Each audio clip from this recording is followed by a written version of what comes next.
a normal guy. He was normal. He didn't have a beard. He didn't have any hair at all. I said, how do you do? I told him my name. He introduced himself. His name is Muhammad. I said, how do you do? After the niceties of hello, how are you, how's everything, I said, do you believe in God? He said, yes. Oh, yeah? Sure. I said, but do you believe in the God of Moses? He said, yeah. Abraham? Yeah.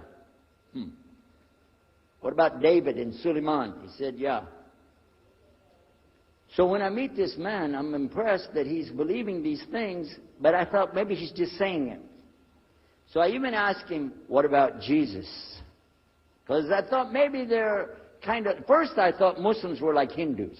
That was first. And then when he said he believed in some of the things of the Bible, I said, okay, maybe they're like Jews. So that's when I said, yes, but what about Jesus? Do you believe in Jesus? And he said, yes. I said, okay, wait a minute. This is going to be easy. I can convert this guy. So I agreed that we're going to do business with him. And in fact, I took him immediately out to have tea together. We sit together, drink tea, talk a little while. And I started trying to preach to him right away. I'm in the Bible. I got it right there. Flip it open. Genesis. Let's talk about Abraham. What do you know about Abraham? Abraham, he had 2 sons, you see, and blah, blah, blah, blah, blah. And I'm doing all the preaching to him. Imagine this. And he sat there. Okay. He's a graduate of Allah's heart. Like this. Get me? You know what I'm saying?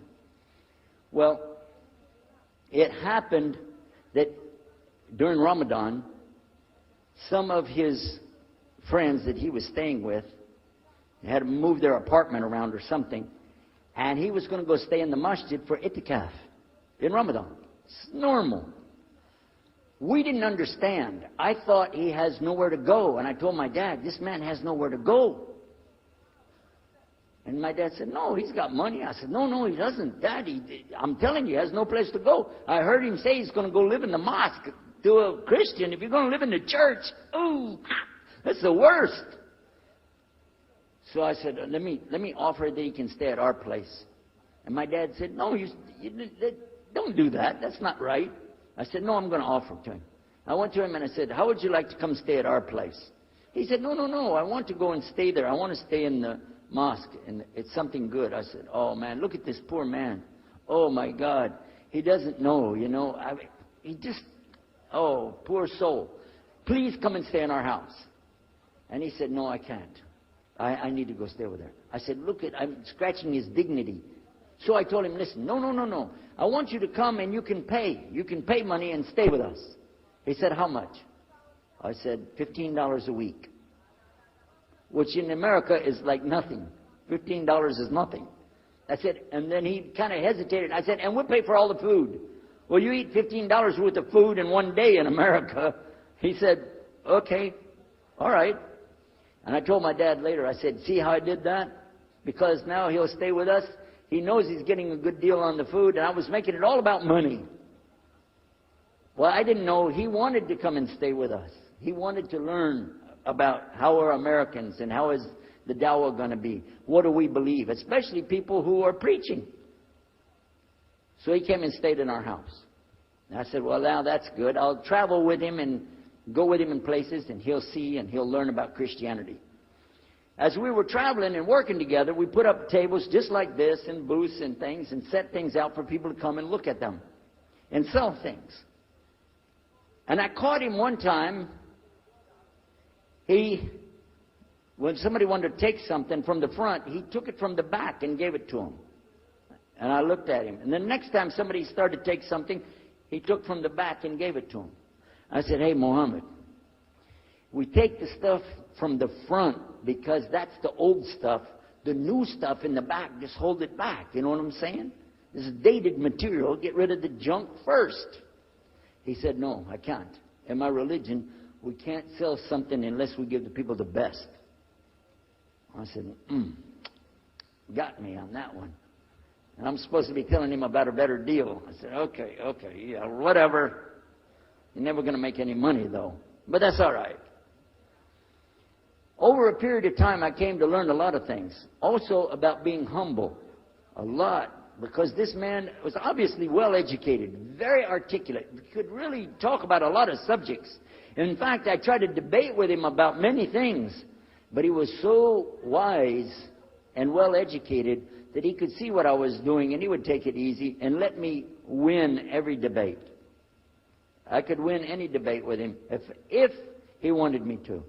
But if he wanted me to lose, I was going to lose. This was how well he could handle it. Now, what happened, one of the preachers that I knew, another preacher, who used to carry a big cross and walk down the street so people would stop and talk to him about religion, he had a heart attack, and he went to the hospital.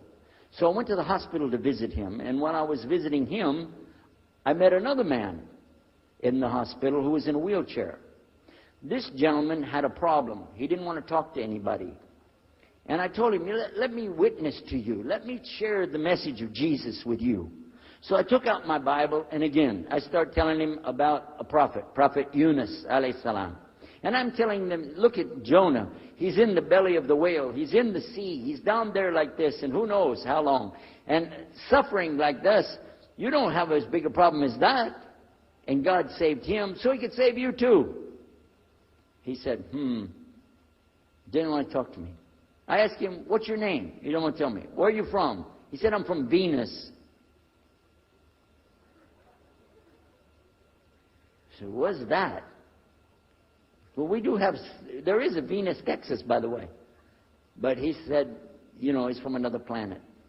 So each time I would go, I would talk to him, witness to him. Finally, one day, he started crying. I was pushing his wheelchair around. I took him down. I rolled him around different places. He started crying one day. He said, I'm going to confess something to you. I need to confess something to you. Now, to a Catholic, confession means you're going to tell the priest all your sins. And then he's going to forgive you. Well, I wasn't Catholic. And I told him, listen, I'm not Catholic and I'm not a priest. I'm a preacher. He said, I know. Better than you do. I am a priest. I said, oh my God. This man is a priest? And he knows the Bible better than I do. He said, I just have had a hard time. I've been here and having heart attacks, and I've been having problems and everything, and trying to figure out a lot of things. He said, I'm sorry I took it out on you. I really am. I apologize. And he started crying. And when he started crying, I felt sorry, I hugged him. I said, it's okay. One day I went to the hospital, and my friend was gone. So I started visiting with the priest. And it happened one time I went to visit him at the hospital, and he was gone. And I asked him, where did he go? They said he went home. I said, home? He's a missionary priest from South America. How did he go home? She said, I don't know. He's not here. I'm sure his family. I said, he has no family. I know him personally. He has no family. Where did he go? She said, I don't know. We're not responsible for them. I said, well, let me see where he went. You got it in your file? She said, I can't do that. Those are locked up. Nobody can look in the file. And I got in the lady's face and I said, listen to me. This man could die in the street right now, and it's going to be your fault. And you're going to get sued because I'm going to sue you for him. She said, okay, his folder's over there, but I'm not going to watch. I went over and I looked for it, got address where he went. Sure enough, he was in a place where they put people that have no place to go, a shelter. So I went to the shelter and I found him. He was still on crutches.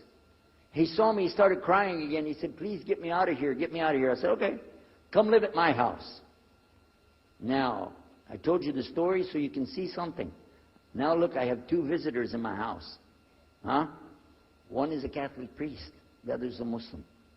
And I'm thinking I can get the Catholic priest and convert him to be a Protestant. At the same time, I'm going to catch the Muslim and bring him over to Christianity. High aspirations.